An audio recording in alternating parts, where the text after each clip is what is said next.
જય માતાજી બહેનો, કેમ છો બધા મજામાં? હું રૂપલ જોશી તમારું સ્વાગત કરું છું મારા રસોડામાં. તો આજે હું બનાવીશ મીઠી ગુંદી. તો મીઠી ગુંદી બનાવવા માટે મેં અહીંયા લીધો છે ચણાનો લોટ. આ 2 વાટકા છે મારે. આ વાટકાનો માપે મેં 2 વાટકા લીધો છે, કલર કર્યો છે દળાવેલો. અને 250 ઘી લીધું છે. આ ગીર ગાયનું ઘી છે આપણે શુદ્ધ. અને 1 વાટકો આપણે ખાંડ લીધી છે.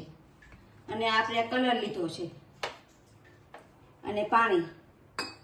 તો પહેલા આપણે 1 તારની ચાસણી બનાવવાની છે. તો આપણે ગેસ ચાલુ કરશું ને એમાં આપણે 1 ગ્લાસ પાણી નાખશું આમાં. ને 1 તારની ચાસણી બનાવવાની છે.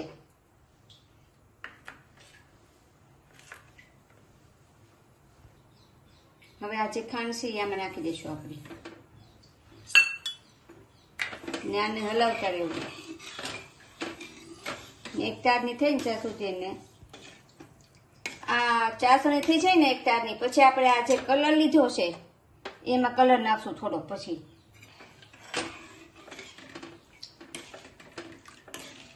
આમાં તમારે એલચી ને એવું નાખવું હોય તો નાખી શકો, કારણ કે અમારે કોઈ ખાતા નથી એલચી વાળું, તો હું નથી નાખતી.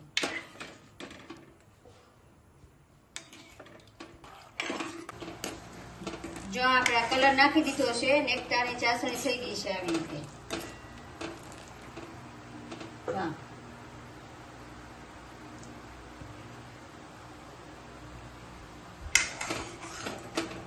હવે આપણે અહીંયા એક બીજું તવિયું લીધું છે. હવે આપણે જે ચણાનો લોટ છે એનું બેટર તૈયાર કરવાનું છે. હવે આપણે થોડું થોડું પાણી નાખતા જઈશું ને બેટર તૈયાર કરતા જઈશું.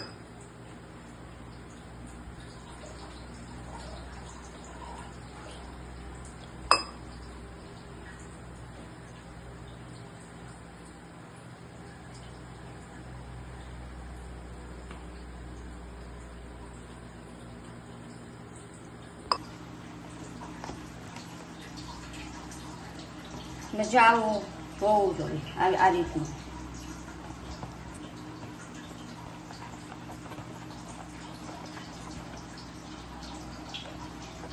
આ રીતનું જોવે, આવી રીતે.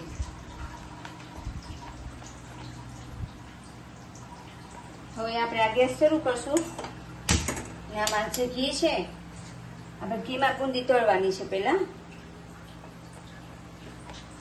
તેમાં ઘી નાખી દઈશું.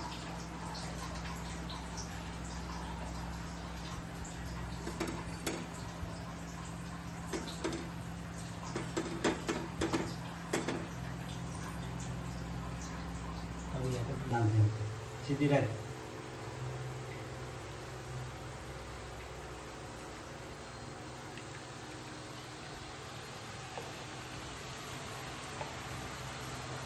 આ રીતનો જારો આવે આપણે કાણાવાળો એ લેવાનો ને આવી રીતે કરવાનું જેટલી પડે એટલી.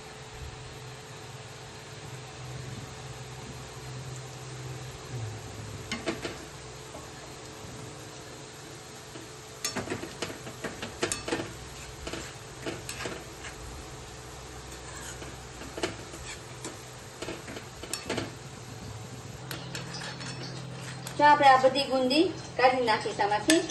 હવે સીધા આપણે આમાં નાખી દેવું સીધું. હવે જે ચાસણી બનાવી હતી એમાં આપણે નાખી દઈશું.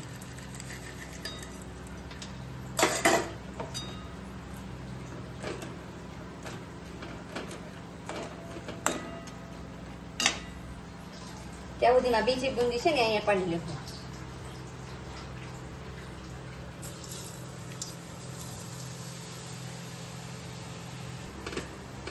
જો હવે બધી આમાંથી આપણે લઈ લઈએ.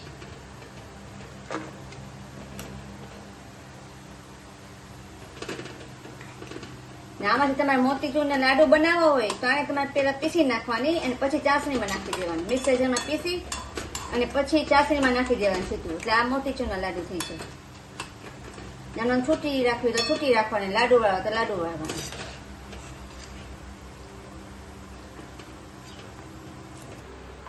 તો તૈયાર છે આપણી મીઠી ગુંદી અને એકદમ મસ્ત બની છે. અને આ ચોખા ઘીમાં મેં બનાવી છે, તળી ચોખા ઘીમાં જ. તે પ્યોર ગાયનું ઘી છે, ગીર ગાયનું છે. તો જો તમને મારા વિડીયો પસંદ આવ્યો હોય તેને લાઈક કરજો, શેર કરજો, મારી ચેનલને સબસ્ક્રાઈબ કરજો અને કમેન્ટ કરીને કહેજો તો તમને કેવી લાગી આ મીઠી ગુંદી. જય શ્રી કૃષ્ણ, રાધે રાધે. આનંદ.